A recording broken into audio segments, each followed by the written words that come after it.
अस्सलामुअलैकुम, आप देख रहे हैं द लास्ट आवर। मैं हूं हमजा तारड़, मेरे साथ हैं राना मोहम्मद अजीम साहब और इस्लामाबाद स्टूडियो से हमारे साथ हैं साकिब बशीर साहब। नाजरीन, आज़ाद कश्मीर इंतखाबात का पहला मरहला मुकम्मल हुआ और नून लीग ने पहले मरहले में मैदान मार लिया है। 13 में से 9 सीटें नून लीग के नाम रही हैं, जबकि 4 सीटों पर पीपल्स पार्टी ने कब्जा जमाया है। लेकिन पीपल्स पार्टी ने नून लीग पर इंतखाबी धांधली का इल्ज़ाम लगाया है और नून लीग ये मशवरा दे रही है कि पीपल्स पार्टी को कि अपनी हार को आप तस्लीम कर लें। बिलावल भुट्टो जरदारी साहब बहुत गरजे बरसे, उन्होंने कहा ऐसा लगता है कि रियासत का हर फैसला कौमी मफाद को तरजीह देने की बजाय नून लीग के मफाद को तरजीह दे रहा है। बिलावल साहब ने क्या कहा, आपको वो सुनाते हैं। रियासत पाकिस्तान ने यह फैसला करना है हमारे लिए कौमी मफाद ज्यादा अहम है या नून लीग का मफाद ज्यादा अहम है। लग ऐसे रहा है कि रियासत का हर फैसला कौमी मफाद को तरजीह देने के बजाय नून लीग को मफाद को तरजीह दे रहे हैं। हम कौमी मफाद में हुकूमत पाकिस्तान के साथ है, हम कौमी मफाद पे रियासत पाकिस्तान के साथ खड़े हैं। नून लीग के मफाद में हम किसी के साथ खड़े होने के लिए जबकि इसके जवाब में वज़ीर आला पंजाब मरियम नवाज साहिबा ने बिलावल भुट्टो साहब को ये मशवरा दिया है कि आप अपनी हार को तस्लीम कर लें, धांधली का इल्ज़ाम ना लगाएं। साथ ही उन्होंने गिलगित बल्तिस्तान के जो इंतखाबात थे उनका भी हवाला दिया कि वहाँ पर अवाम ने आपको वोट दिया था और हमने आपके हक़ को तस्लीम कर लिया था, अब आप भी हमारे हक़ को तस्लीम कर लें। मरियम नवाज साहिबा ने क्या कहा वो भी आपको सुनाते हैं। जिस धांधली का आप इल्ज़ाम लगा रहे हैं वो गिलगित बल्तिस्तान के इलेक्शन में आप जीत गए, वहाँ धांधली नहीं। एजेके का इलेक्शन आप बुरी तरह हारे तो वहाँ पर आपने धांधली का इल्ज़ाम लगाया। आपको अपने नैरेटिव पे मेहनत करनी चाहिए थी, आपको अपनी परफॉर्मेंस पे मेहनत करनी चाहिए। सियासी बयानबाजी पे टाइम गुजारने से, रोने धोने से ये बात नहीं बनती। आपके पास सिंध के बारे में 17 साल की मुसलसल हुकूमत के बावजूद आपके पास बताने के लिए कुछ नहीं, कारकर्दगी आपके पास है नहीं और अब आप धांधली का रोना रो रहे हैं। बिल्कुल राना साहब, ये हम देख रहे हैं बिलावल साहब ने आज बड़ी सख्त ज़ुबान इस्तेमाल की है और नून लीग की जानिब से भी फौरी जवाब आया मरियम नवाज साहिबा का। मरियम नवाज साहिबा का जब जवाब आया तो फिर शर्जील मेमन साहब ने भी जो है वो जवाब दर जवाब दिया है पाकिस्तान मुस्लिम लीग नून को। सर, ये नूरा कुश्ती है या मामलात आगे बढ़ चुके हैं, ख़राब हो गए हैं? बिस्मिल्लाहिर्रहमानिर्रहीम, अस्सलातु वस्सलामु अलैका या सय्यदी या रसूलल्लाह, अस्सलातु वस्सलामु अलैका या सय्यदी या हबीबल्लाह। ताजदारे ख़त्मे नबूवत जिंदाबाद जिंदाबाद जिंदाबाद। देखिए, मैंने कल प्रोग्राम में कहा था कि अब ये कुश्ती नूरा कुश्ती नहीं रहेगी और मैंने ये भी कहा था कि आप देख लेंगे आने वाला हर दिन जो होगा वो तब्दील होगा। देखिए, जीबी के इलेक्शन में, गिलगित बल्तिस्तान के इलेक्शन में मुस्लिम लीग की इलेक्शन के बाद रवैया और उनकी तकारीर और थी। पीपल्स पार्टी का रवैया और तकारीर थोड़ी सी जार-खाना ज़रूर थी लेकिन इतनी नहीं थी। आज बिलावल साहब ने जो बातें की हैं, आज उन्होंने बड़ी खुल डुल कर बड़ी सख्त तरीन गुफ्तगू की है।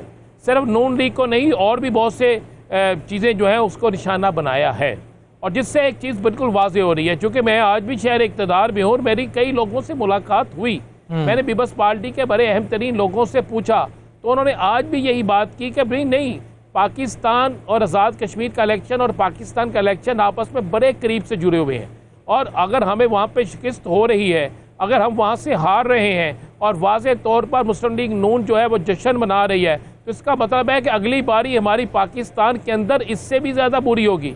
तो हम तो अब बिल्कुल स्टैंड ले लेंगे और स्टैंड हम हर सूरत में लेंगे। आप देखें कि बिलावल ने 3-4 फ़िक्रे बड़े सख्त किए हैं और अगर आप उन सख्त फ़िक्रों को सुने और उसके बाद आप देखें कि एहसन इकबाल साहब की प्रेस कॉन्फ्रेंस अगर आप सुने तो एहसन इकबाल साहब ने बड़ा सख्त कहा है कि वहाँ पे जीते हैं तो सब अच्छा, यहाँ पर जीते हैं, यहाँ पे हारे तो ये ठीक नहीं है। फिर राना सनाउल्लाह साहब की भी आपने प्रेस कॉन्फ्रेंस सुनी है, फिर आपने मरियम औरंगजेब साहबा का भी खिताब सुना है। ये सारी चीज़ें हैं। अब जो लड़ाई है ना, मुझे वो थमती हुई नज़र नहीं आ रही। अब लड़ाई देखें, थमना उस सूरत में होता कि आज ही इलेक्शन हो गए, अब आगे कोई इलेक्शन नहीं है। आज के इलेक्शन के बाद आगे इलेक्शन के दरवाजे ख़त्म हो गए, टोटल यही इलेक्शन से ख़त्म हो गया था। फिर तो हम कहते हैं जी बीच में कोई आ गया, बैठ गया और उसने बैठ के चीज़ें क्लियर करा दी या कुछ होता। लेकिन आज आप उन्हें पता है कि अभी 2 डिवीज़न में इलेक्शन होने हैं।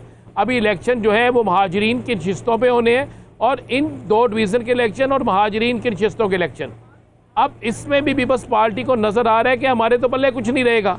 और हम उससे पहले जो है क्यों ना एक सियासी शहीद होने की तरफ चले जाएं। वो ये नहीं कि सदारत छोड़ेंगे, वो ये नहीं कि वज़ीर आलाशिप छोड़ेंगे, वो ये नहीं कि गवर्नरशिप छोड़ेंगे, लेकिन वो इतनी ज़्यादा तनकीद करेंगे कि वो अपने आप को एक अपोजिशन साबित करेंगे। ध्यान में रखिएगा, पीपल्स पार्टी के लिए एक बड़ा कड़ा इम्तिहान जो है ना, वो सिंध के अंदर MKM पाकिस्तान भी दे रही है। MKM भी जो है वो बड़ी खुल के सामने आ गई है। MKM का एक दिन पहले होने वाला कन्वेंशन, MKM की तरफ से उठने वाले सवालात, MKM की तरफ से जारी होने वाली कंपेन, ये सारी चीज़ें आपको देखना होंगी। जब ये सारी चीज़ें हो रही हैं तो ये पीपल्स पार्टी के लिए एक दुश्वार तरीन रास्ता बन रहा है। और पीपल्स पार्टी उससे पहले कि पीपल्स पार्टी गिर जाए या पीपल्स पार्टी समझती है कि हमें अवाम में पज़ाराई ना मिले, वो उससे पहले सियासी शहीद होना चाहते हैं। वो सियासी शहीद नहीं कि जो हुकूमत पे ख़त्म हो जाए, लेकिन नेचुरली तौर पे है जब आप उस अपोजिशन हुकूमत से बाहर निकलते हैं तो आगे आने वाले दिनों में जनाब सेनेट के इलेक्शन आ रहे हैं, आगे आने वाले दिनों में और भी बहुत सी चीज़ें आ रही हैं। और जब हुकूमत के अंदर से ये सारी चीज़ें होना शुरू हो जाएंगी, ये पीपल्स पार्टी को मैं हुकूमत के अंदर से समझता हूँ। और आज जो एक चीज़ उन्होंने कहा कि कितने बेबस हैं कि उनका वज़ीर आज़म होने के बावजूद भी उनके बल्ले कुछ नहीं है, ये भी बेबसी है जी। तो ये तो बड़ी चीज़ है। ये लड़ाई मेरा आज भी यह है, मैंने कल भी कहा था कि आप इस बात को नोट कर लीजिएगा, आज भी मैं अपनी बात पे कायम हूँ, ये लड़ाई ख़त्म होने वाली नहीं है, बल्कि ये लड़ाई तेज़ होगी और हर रोज़ आपको ये लड़ाई बढ़ती होगी। आज पहली तो आप देखें ना, गौर करें कि आज पीपल्स पार्टी की तरफ से कितनी प्रेस कॉन्फ्रेंसें हैं जी। आज मुस्लिम लीग नून यानी हुकूमत की तरफ से कितनी प्रेस कॉन्फ्रेंसें हैं। आप ये देखें, क्या GP के इलेक्शन के बाद ऐसा हुआ था? और आप गुज़श्ता रात का आपने नदीम अफजल चंद का ज़रा वो एक मीडिया एक TV चैनल प्रोग्राम में जो उन्होंने कहा था कि हम किस तरीके से, ये सारी चीज़ें जो है आपके सामने है। अब कहते ना गल मुकनी कोई नहीं है, टूट गई तरक करके रिवाज आ जानी चाहिए। अच्छा ठीक है साकिब साहब, ये मामला सिर्फ सियासी बयानबाजी से शिद्दत इख्तियार करता हुआ इल्ज़ामात तक चला गया है और अब संजीदा भी होता जा रहा है, यानी कि लीडरान को तो जवाब दे ही रहे हैं, लेकिन दीगर जो सियासी कायदीन हैं वो भी लीडरान पर तनकीद कर रहे हैं।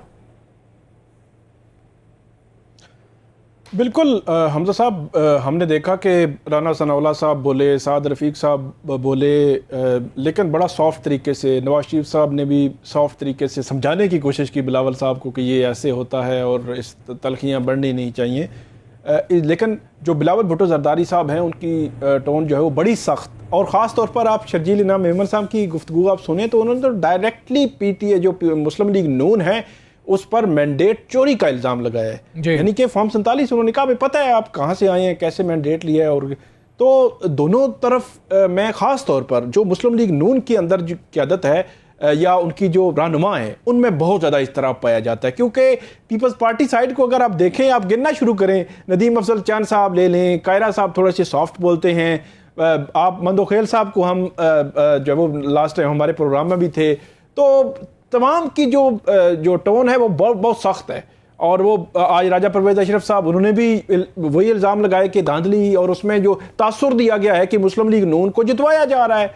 बिलावल साहब का भी वही गुस्सा था, लेकिन मुस्लिम लीग नून के रहनुमाओं में इज़्तिराब है जो निचले सतह के जो पीपल्स पार्टी है, हर मौका कोई मौका वो जाने नहीं देते, हर मौके पर हमें अटैक करते हैं, हमें मैंडेट चोरी का ताना देते हैं, तो हम आगे से जवाब नहीं दे पाते। तो आज मरियम नवाज साहिबा थोड़ी सी बोली हैं और उन्होंने कहा है कि आपको ये कर लेना चाहिए। तो अब सूरत हाल ये है, जो खबर है हमारे पास ज़राए ये कहते हैं कि एक तो पीपल्स पार्टी के अंदर से जो अपोजिशन है कि मुस्लिम लीग नून के साथ हमारा रहना, आप अंदाज़ा लगाएं कि जो हमारी मईशत है वो नहीं संभल पा रही, आम आदमी परेशान है।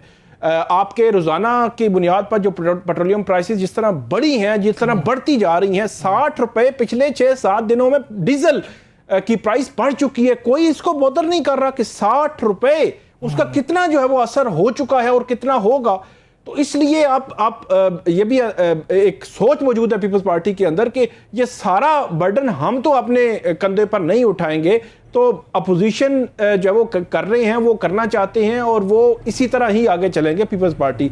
जहां तक मुस्लिम लीग नून की बात है, मुस्लिम लीग नून की जो रहनुमा है उनके हवाले से भी वो भी यही अपनी क़यादत को ये कह रहे हैं कि कम से कम हमें जवाब तो देना चाहिए। और सबसे बड़ी जो आप छेड़ बनना वो छेड़ है 8 फरवरी का इलेक्शन, वो छेड़ है कि फार्म 47 की हुकूमत, वो छेड़ है कि आपके पास मैंडेट जेन्युइन नहीं है। तो वो जब पीपल्स पार्टी बार बार कहेगी तो ये इनके दरमियान जो एक लकीर है वो मेरे ख्याल में एक खींची जा रही है, और उसके पीछे 18वीं तरमीम को छेड़ना और आगे चलकर जो सूबों की बात है वो भी आप नज़रअंदाज नहीं कर सकते कि पीपल्स पार्टी को नज़र आ रहा है कि अब जो है वो अगला मरहला जो है वो 28वीं तरमीम का है, और उसमें ख़ास तौर पर NFC और 18 जो सूबे नए सूबे बनाने का मामला है उसके हवाले से एक सोच मौजूद है। तो इसलिए पीपल्स पार्टी इसी वक्त उसने एक जो है वो ऐसी पोजीशन ली हुई है कि ताकि मुस्लिम लीग नून के जो कुछ है मुस्लिम लीग नून के कंधे पर है, हमारे कंधों पर नहीं है। बिल्कुल ठीक है। अच्छा राना साहब, ये छेड़ की बात कर रहे थे साकिब साहब, तो छेड़ वैसे ये पेट्रोलियम प्राइसेस जो रोज़ाना की बुनियाद पर तय की जा रही हैं, उनका तयन किया जा रहा है, ये भी पाकिस्तानियों की बन चुकी है। आपको पता है कि कल इतनी बड़ी खुशखबरी थी, और इतनी बड़ी खुशखबरी थी, आप भी इस्लामाबाद चूँकि ट्रैवल कर रहे थे, आपने तो पता नहीं लाखों रुपए बचा लिए होंगे। पूरा 1 रुपया पेट्रोल सस्ता किया है हुकूमत ने। सर आप तनकीद करते हैं हुकूमत के ऊपर, इससे ज़्यादा क्या कर सकती है आपकी हुकूमत आपके लिए? नहीं, मैं बिल्कुल तनकीद नहीं करता हुकूमत को। ये देखें, 2 हाथों से मैं सलूट कर रहा हूँ। नहीं, ये सलूट पूरा दिखाएं जी प्रोड्यूसर साहब, ये सलूट पूरा दिखाएं ना। रान साहब सलूट ये पूरा देखें, ये मैं पूरा सलूट कर रहा हूँ। जब मुझे पता चला कि जनाब 100 पैसे कम हो गए, मैंने गाड़ी निकाली, मैं कि आज तो यार कमाल हो गया, इतना सस्ता हो गया पेट्रोल, इतनी 100 पैसे सस्ता कर दिया। मैंने गाड़ी इस्लामाबाद की तरफ डाली। मैंने कहा यार अब तो मुफ्त में गाड़ी जाएगी। चाहते हैं इस्लामाबाद, वहाँ से आगे निकल जाएंगे, मरी शरी जाके घूमे फिरेंगे, गिलगित चले जाएंगे, किसी इधर उधर चले जाएंगे। यार इतना गवर्नमेंट ने रायत कर दी है जनाब। ये सलूट है, ये 2 हाथों से सलूट है जनाब इस हुकूमत को। मैं कह रहा हूँ, मुझे मिल नहीं रहे ओगरा वाले इस्लामाबाद, मैं जाके उनके हाथ चूमूँ, उनका माथा चूमूँ, उनकी आंखें चूमूँ जनाब, जाके उनके कदम बोसी करूँ, उन्हें कहूँ जनाब आपने इस कौम पर इतना बड़ा रहम कर दिया, 100 पैसे सस्ता कर दिया। ये क्या किया? खुशी से तो लोग जुम के, मैंने मोटरवे पे देखा है लोग डोल की ढाल में भंगड़े डाल रहे हैं, मैंने इस्लामाबाद में देखा है लोग भंगड़े डाल रहे हैं जनाब, 100 पैसे पेट्रोल सस्ता। यार क्या बात कर रहे हैं, खुदा की कसम। इन्हें कहें कि जहर ले जहर, हमें वो दे दें, इस कौम को जहर दे दें। इतना पेट्रोल क्यों मजाक कर रहे हैं? ये तस्लील कर रहे हैं हमारी। 100 पैसे सस्ता करके 7% पेट्रोल सस्ता हुआ, और जब महंगा करने की बारी आती है दर महंगा करते हैं। डीजल महंगा कर रहे हैं, आधी क्या 75% डीजल पे गाड़ियां चल रही हैं, जो माल लाती हैं, जो सामान लाती हैं। खुदा की कसम लोग रो रहे हैं, लोग बिलक रहे हैं। अब एक वक्त की रोटी के लिए लोग तरस रहे हैं। लोग कहते हैं एक वक्त की रोटी कैसे मिलेगी। लोग सोचने पर मजबूर हैं कि हम अपने बच्चों को किस तरह पालेंगे। अब लोग अपनी ट्रांसपोर्ट अंदर रख रहे हैं। वो कहते हैं जनाब जब हम गाड़ी किसी बस पे जाते हैं, मुझे एक शख्स ने कहा, उसने आज ही कहा, उसने कहा मैं जनाब एबटाबाद मेरी फैमिली गई, 3200 की टिकट लेके दी। जब एबटाबाद से वापस के लिए आए तो 3500 की टिकट थी। कितने दिन में? 3 दिन में 300 रुपया इजाफा हुआ किराए में 3 दिन में। तो आप सोचें, जो शख्स दूसरे शहर से ट्रैवल करके आता है वो किस तरह जाएगा? जो सैटरडे को अपने घर चले जाते थे कि अपने बच्चों को जाकर देख लें, अपनी बीमार माँ को जाकर देख लें, अपनी बहन को जाके मिल लें, अपने बूढ़े बाप को जाके मिल लें। अब वो ये सोचते हैं क्या उनको पैसे भेजें, उनकी रोटी का बंदोबस्त करें, उनकी मेडिसिन का बंदोबस्त करें, या फिर महंगा किराया खर्च करके जाएं। ये एक मजाक हो रहा है। जब हम तंज करते थे ना तो लोग कहते थे कि जनाब ये पता नहीं क्यों करते हैं। अब मुझे आप गली मोहल्ले में निकल जाएं, चौक चौराहे पे निकल जाएं, एक माइक पकड़ लें, लोगों से जाके पूछें, तो लोगों को मुंह से निकलने वाली वो जो चीज़ें हैं हम नहीं दिखा सकेंगे, उनकी गुफ्तगू हम नहीं सुना सकेंगे। मुझे तो समझ नहीं आती कि कौन इनको अकल देता है। मुझे तो समझ नहीं आती, क्या इनको नहीं पता कि इन्होंने अवाम में दोबारा नहीं जाना? क्या इनको नहीं पता कि फार्म 47, 48, 49, मैं तो ये कह ही नहीं सकता ऐसे लोग नहीं हैं। लेकिन जब आप अवाम में आपने जाना है, अवाम को जाके आपने बताना है कि जनाब हमने ये किया, क्या किया इन्होंने? 100 पैसे पेट्रोल सस्ता, वो 100 पैसे पेट्रोल जिसके बाद एक वक्त की रोटी नहीं मिल सकती। गरीब भूख से मर रहा है, गरीब जो है वो चीख रहा है, गरीब चिल्ला रहा है, और यहाँ पर क्योंकि उनको पेट्रोल मुफ्त मिलता है, उनके पास सारे वसाइल हैं, इसलिए उन्हें कोई फिक्र नहीं है। वो कहते हैं ये कौम मरती है तो मरने दो, इस गरीब को मर जाना चाहिए, इस गरीब का कुछ नहीं रहना चाहिए, बस ये बात है। बिल्कुल ठीक है। अच्छा साकिब साहब, ये पाकिस्तान तहरीक इंसाफ का जो मामला है अब बड़ा इंपॉर्टेंट डे है उनके लिए और तहरीक का भी आगाज़ हो सकता है। आप कल भी जब बात कर रहे थे इस हवाले से तो आपने कहा कि किसी लॉन्ग मार्च का ऐलान भी हो सकता है, लेकिन मसला वहाँ पर आ जाता है कि हतमी फ़ैसला साज है कौन, फ़ैसला करना किसने है। इमरान खान साहब से मुलाकात नहीं हो रही, उनसे तो डायरेक्शन नहीं आ रही है। माजी में भी हमने देखा था कि फ़ैसले का इख्तियार किसका होगा, किस पर सब मिनोअन अमल करेंगे, ये प्रॉब्लम्स रही हैं। तो 5 अगस्त को आप क्या प्रॉब्लम्स देख रहे हैं? एक तो हमजा साहब, नवंबर 2024 के बाद ये अगस्त 2026 को पीटीआई कोई बड़ा इवेंट करने जा रही है। अगरचे खैबर पख्तूनख्वा में इस तरह जलसे हो चुके हैं इस किस्म के, मतलब जो 5 अगस्त को जो अनाउंसमेंट होगी वो एक बड़ा इवेंट होगा। तो आप कह सकते हैं कि ये 2 साल के बाद ऐसा इवेंट हो रहा है। और अगला सवाल ये है कि 2 साल ऐसा इवेंट क्यों नहीं हो सका। तो उसका जवाब जो आपके सवाल है उसी में है कि पीटीआई के अंदर जो क़यादत है उसका फुकदान है। इमरान खान साहब तो डायरेक्शन देते हैं, लेकिन यहाँ पे बाहर जितने मामलात हैं वो पीटीआई की क़यादत ने चलाने होते हैं। आज भी अगर आप जो पीटीआई की क़यादत जो नवंबर 2024 में थी और उस वक़्त जो मामलात, एक तरफ तो खैबर पख्तूनख्वा से लॉन्ग मार्च आ रहा था, उसमें जो अली अमीन गंडापुर साहब मौजूद थे। मुझे याद है 24 नवंबर से एक रात पहले ये जो है वो खबर आती है 24 या 25 नवंबर से पहले कि जो बुशरा बीबी साहिबा हैं, क्योंकि वो उनको चंद दिन हुए थे अभी तक जो है वो रिहा हुए, तो कि बुशरा बीबी साहिबा जो है वो इस लॉन्ग मार्च के साथ नहीं आएंगी। लेकिन जैसे ही 24 नवंबर को लॉन्ग मार्च शुरू होता है तो वो उसके साथ होती हैं और इससे पीटीआई की जो क़यादत है उनके साथ वो आप ये कह सकते हैं कि कलेक्टिव विजडम नहीं था, कोई जॉइंट उनकी कोई आपस में स्ट्रेटजी नहीं थी। तो वहाँ पे एक डिवीजन पैदा हो गई कि हतमी जो डिसीजन है, हतमी जो इख्तियार है, अब इसका डायरेक्शन क्या होगी लॉन्ग मार्च की, वो तकसीम हो गई। वो तकसीम किस तरह हुई? एक तरफ तो पीटीआई की क़यादत जी बैरिस्टर गोहर भी, अली अमीन गंडापुर भी, सलमान अकरम राजा, ये सारे। दूसरी तरफ बुशरा बीबी साहिबा जो इमरान खान साहब की अहलिया हैं वो थी। तो यहाँ पे आए वो, यहाँ पे जो 26 नंबर चुंगी है यहाँ पे बैठे। इस हवाले से पीटीआई के ज़राए एक नहीं कई दफ़ा हमसे जो है वो ऑफ द रिकॉर्ड ये बात कर चुके हैं कि उनके मामलात तय होने के बड़े करीब थे और उसमें यह था कि वो जो 26 नंबर चुंगी है वहाँ से आगे नहीं आएंगे, संगजानी के मकाम तक पर स्टे करेंगे जब तक कि चीज़ें आगे नहीं बढ़ जाती। लेकिन बुशरा बीबी साहिबा ने, हमारे ज़राए बताते हैं, उसको वीटो किया, जिसका दुख आज भी पीटीआई की वो क़यादत जो है उनसे अगर आप पूछें उनको है। उन्होंने वीटो किया, उन्होंने कहा नहीं जी, इमरान खान साहब ने कहा है डी चौक जाना है तो डी चौक ही जाना है। वो चल पड़ी और उसके बाद जो हुआ फिर हम सब ने देखा। तो वो जो क़यादत का फुकदान था, वो 2 साल पहले जो नुकसान पीटीआई के लोग, अभी भी क़यादत की मैं बात कर रहा हूँ, समझती है वो हुआ, अब दोबारा हो सकता है मुमकिन तौर पर, क्योंकि अलीमा खानम साहिबा जो है उनकी इनपुट होती है, वो एक्टिव भी हैं, वो स्ट्रीट मूवमेंट भी एक्टिव हैं। पीटीआई की जो अनाउंसमेंट होगी उसमें भी उन्होंने आना है। तो अल्टीमेटली जो डिसीजन पावर है पीटीआई को ये तय करना होगा कि वो किसके पास होगी। वो उनकी कोई कमेटी हो, सियासी कमेटी हो, या बैरिस्टर गौहर और सलमान अकरम राजा उसका हतमी डिसीजन करेंगे, या ये फिर एक डिवीजन जो है वो कायम हो जाएगी कि आप जो है वो लॉन्ग मार्च या कोई एहतजाज लेकर पहुंच जाएं। उसके बाद तय किसने करना है। अगर 2 दिमाग होंगे तो फिर वही तसादम और वो फिर वही सूरत हाल और फिर वही सिचुएशन बनेगी कि अलीमा खानम साहिबा का मौक़िफ़ कुछ और हो सकता है, इनका मौक़िफ़ कुछ और हो सकता है। क्योंकि अगर माजी करीब में भी हम देखें तो अडियाला जेल के बाहर या मुख्तलिफ जगहों पे इनके मौक़िफ़ में तजादात आते रहे हैं। बिल्कुल ठीक है। अच्छा राना साहब, ये आप समझते हैं कि सुनहरी मौका है मुत्तहिदा अपोजिशन के लिए, सिर्फ पीटीआई के लिए नहीं?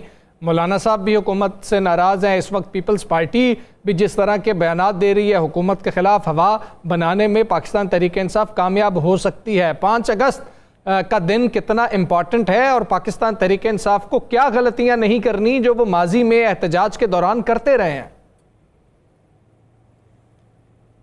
एक बात तो ज़हन में रखिएगा कि तहरीक इंसाफ एक फ़ैसला कर चुकी है एक बड़े एहतजाजी मार्च का, और वो एहतजाजी मार्च जो होगा पूरा मन एहतजाजी मार्च होगा।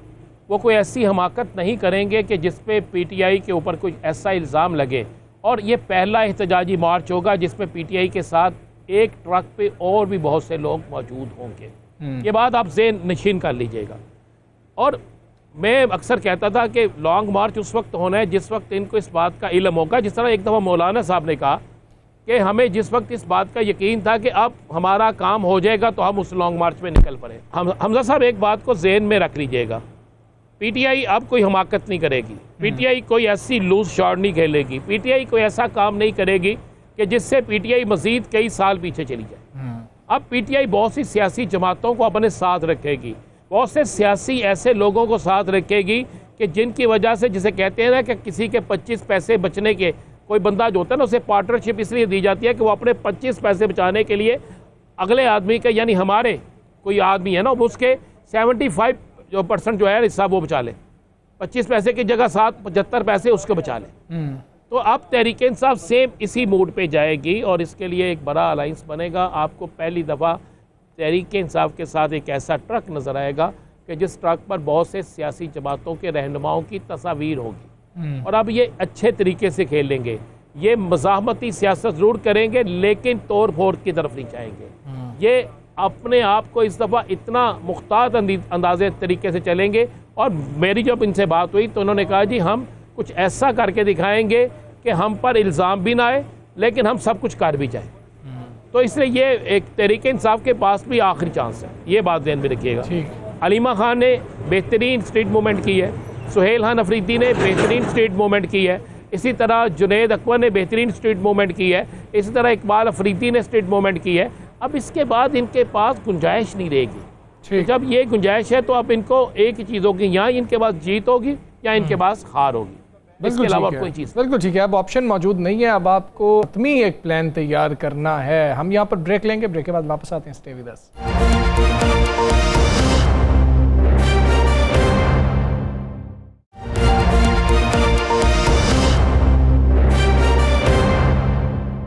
वेलकम बैक जी। आज़ाद कश्मीर इंतखाबात के पहले मरहले में पीपल्स पार्टी नून लीग पर धांधली का इल्ज़ाम लगा रही है और नून लीग ये कह रही है कि अपनी हार को तस्लीम करें। अब जो सख्ती है इन बयानात में, एक दूसरे के ख़िलाफ़ जो बयानबाजी हो रही है, उसकी वजह क्या है? सिर्फ इंतखाबात वजह है या पसे पर्दा कुछ और चीज़ें भी हैं जो इंतखाबात की सूरत में एक मौका मुहैया कर दिया है पाकिस्तान पीपल्स पार्टी को हालात ने कि नून लीग पर खुलकर तनकीद की जा सकती है और नून लीग का रवैया उतना सख्त क्यों नहीं है? बहरहाल इन्होंने जीबी के बाद अब जवाब दिया है, थोड़ी सी टोन नून लीग की भी तब्दील हुई है। बात करेंगे पीपल्स पार्टी के रहनुमा तैमूर तालपुर साहब हमारे साथ मौजूद हैं, मुस्लिम लीग नून के रहनुमा अंजुम अकील साहब हमारे साथ मौजूद हैं। आप दोनों का बहुत शुक्रिया। तैमूर तालपुर साहब आपसे सर आगाज़ करेंगे। नून लीग सर कह रही है कि अगर जीबी में आप लोग जीते थे, वो इलेक्शन ठीक हुआ था, जीबी में हमने अपनी हार तस्लीम की, आपको मुबारकबाद दी। आज़ाद कश्मीर में आप भी अपनी हार तस्लीम कीजिए, मुबारकबाद दीजिए हमें। बिस्मिल्लाहिर्रहमानिर्रहीम, बहुत बहुत शुक्रिया। देखिए जी, अगर आज़ाद कश्मीर में भी फेयर एंड फ्री इलेक्शन होता जैसे गिलगित बल्तिस्तान में हुआ था तो बिल्कुल हम उनकी जीत की उनको मुबारकबाद देते। अगर गिलगित बल्तिस्तान की तरह वहां पर भी हमारा कोई कारकुन शहीद ना होता तो भी हम उनको जरूर मुबारकबाद देते। और अगर जिस तरह से वो बसें बांट रहे थे और डेवलपमेंट स्कीम्स की अनाउंसमेंट कर रहे थे वो भी ना करते तो हम फिर भी उनको जरूर मुबारकबाद देते। पर एक टोटली रिग्ड इलेक्शन में मेरे ख्याल से ना तो बनता है हमारा उनको मुबारक देना और ना ही उनका बनता है मुबारक एक्सेप्ट करना। तो उनको मानना चाहिए, उनको देखना चाहिए जो हमारे पास वीडियो एविडेंसेस हैं, जो हमारे पास प्रूफ्स हैं। मरियम साहिबा को बजाय हम पे कमेंट करने के उनके थ्रू जरा जाना चाहिए, उनको देखें, सोचें, समझें। जरा जो मीडिया थी वहाँ पे कश्मीर में, उन मीडिया वालों से पूछें उनके कमेंट्स क्या हैं, उन्होंने क्या देखा और वो क्या बता रहे हैं। जो पब्लिक है, जो कैंडिडेट्स हैं हमारे जो लूज किए, उनको अपने कमेंट्स जो हैं वो कैरी ऑन करेंगी मरियम नवाज साहिबा। और मेरे ख्याल से उसके बाद शायद उनको ये रियलाइज हो कि इलेक्शन गलत हुआ है और कुछ ना कुछ करना पड़ेगा, रिजल्ट रोकने पड़ेंगे। ये कब हुआ है? ये तो अजीब चीज थी। इलेक्शन चल रही है, वोटिंग चल रही है, वहां से कैंडिडेट अनाउंस हो रहा है कि फलाना जीत गया और फलाना हार गया। तो ये एक बड़ी ही ज्यादती की बात है। बहुत दुख हुआ है पाकिस्तान पीपल्स पार्टी को, हर कश्मीरी को जिसका वोट का हक जो है वो चोरी किया गया है। राणा साहब। अच्छा तालपुर साहब, बड़ी देर बाद आज हमने बड़े गुस्से में देखा बिलावल साहब को, और बिलावल साहब ने एंड यहाँ तक कर दिया कि मैं मुस्लिम लीग नून की जीत को इस मामले पे नहीं मानूंगा और 100% अपनी चीज़ें वापस लूँगा। अक्सर इलेक्शन के बाद ऐसा ही होता है, तलखी होती है और तलखी के बाद मामला ठीक हो जाते हैं। ये भी मामला ठीक हो जाए, हमारी तो दुआ है। लेकिन क्या आइंदा आने वाले इलेक्शन, आइंदा जो इलेक्शन होंगे बाकी 2 डिवीज़न के और महाजरीन की नशिस्तें हैं, उस पर आप बात करेंगे आप इनके साथ, या जो आप समझ रहे हैं कि आपकी सीटें थीं इन्होंने ले ली, जो आप कहते हैं, उस वक्त तक आप इनके साथ कोई बैठेंगे नहीं जब तक आपके मामला पूरे नहीं होते? देखिए, पहले तो ये जो बहुत बड़ी सरासर ज्यादती पाकिस्तान पीपल्स पार्टी के कैंडिडेट्स के साथ और कश्मीरी अवाम के साथ हुई है, पहले तो ये उसका अजाला हमें करके दें कि कैसे होगा, उसके बाद बात करेंगे अगली चीज की। देखिए, जो जो चीजों की हमें खदशे थे वो सारी सामने आ गई ना। हमने कितने खत लिखे थे इलेक्शन कमिश्नर को, चीफ इलेक्शन कमिश्नर को, जिन चीजों पे हमें एतराज था। हमने कितनी बार उन्होंने कहा कि जी बसें बांटी जा रही हैं इलेक्शन के बीच में, ये इंसाफ नहीं है, ये फेयर एंड फ्री इलेक्शन नहीं है। हम ही ने इनको कहा चीफ इलेक्शन कमिश्नर को कि स्कीम्स अनाउंस कर रहे हैं पब्लिकली, ये हम आपको वीडियोस दे रहे हैं जिसमें ये स्कीम्स अनाउंस हो रही हैं, ये इस पे एक्शन लें, तब भी कोई एक्शन नहीं लिया गया। और हमने पहले ये बात की शिकायत इलेक्शन कमीशन में की थी कि अगर फेज वाइज इलेक्शन होता है तो जो भी पहले फेज में जीत के आएगा उसी को बरतरी हासिल होगी बाकी सब फेजेस में और बाकी सब डिविजन्स में। तो हमारी बात तो कहीं सुनी नहीं गई, पर फिर भी हमें एतमाद था कि वोट जब हमारे पास है, अवाम जब पीपल्स पार्टी के साथ है, उनके कैंडिडेट्स के जबरदस्त किस्म के जलसे हो रहे हैं, तो फिर हमने भी कहा ठीक है होने दें। पर ये हमें एक्सपेक्ट नहीं था कि इस तरह से होगा जो अभी इस इलेक्शन में हुआ है। ठीक, साकिब साहब। अंजुम वकील खान साहब, ये बताइएगा कि जो पीपल्स पार्टी की क़यादत है उनकी जानिब से, राजा परवेज़ अशरफ साहब की भी आज प्रेस कॉन्फ्रेंस थी, उसमें बड़े संगीन इल्ज़ामात लगाए गए हैं रिगिंग के, तो जो और वो मुस्लिम लीग नून पर जो है वो बुनियादी तौर पर इल्ज़ाम कि मुस्लिम लीग नून को जितवाया जा रहा है, और जिस तरह डेवलपमेंट्स जो स्कीम्स हैं इसकी जो एतराज़ात जो है वो सामने आए, तो मुस्लिम लीग नून क्या सोच रही है, क्या जवाब है मुस्लिम लीग नून के पास? और पीपल्स पार्टी का बड़ा एग्रेसिव किस्म का टोन है बिलावल भुट्टो ज़रदारी साहब समेत तमाम पीपल्स पार्टी का। बिस्मिल्लाहिर्रहमानिर्रहीम जी। सबसे पहली बात है जी, गिलगित की बात की है जी। गिलगित में जब इलेक्शन हो रहे थे और रिजल्ट अभी अनाउंस नहीं हुए थे, तो पीपल पार्टी के लोगों ने, आपके सामने मीडिया भी है सारा, उन्होंने उससे शोर करना शुरू कर दिया, धांधली हो रही है जी, धांधली हो रही है जी, धांधली हो रही है जी, और हम ये नहीं करने देंगे जी, हम ये नहीं करने देंगे जी।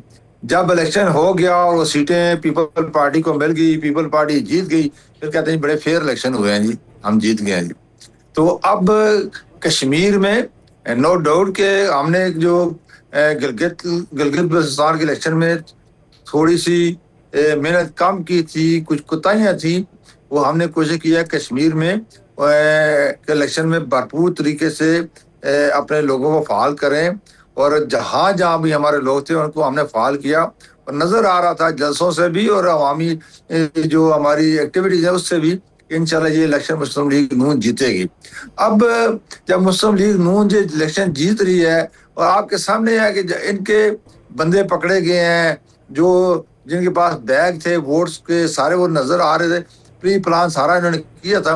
अब शायद मेरे ख्याल में उसमें मायूसी हुई है, इनकी वो धांधली नहीं चल सकी, और इसलिए इल्जाम मुस्लिम लीग नून पे लगा रहे हैं कि इन्होंने धांधली किया है। किसी जगह धांधली साबित भी तो करें ना। देखें, जब साबित नहीं करेंगे तो फिर आपके इल्जामात की क्या अहमियत है। देखो, जब जीत जाते हैं तो कहते हैं फेयर इलेक्शन हुए हैं, जब हार जाते हैं तो कहते हैं जी इसमें धांधली हुई है। ये तो कोई वतीरा पीटीआई का था, मैं पीपल पार्टी में ये वतीरा शुरू कर दिया, मुझे बड़ा अफसोस की बात है।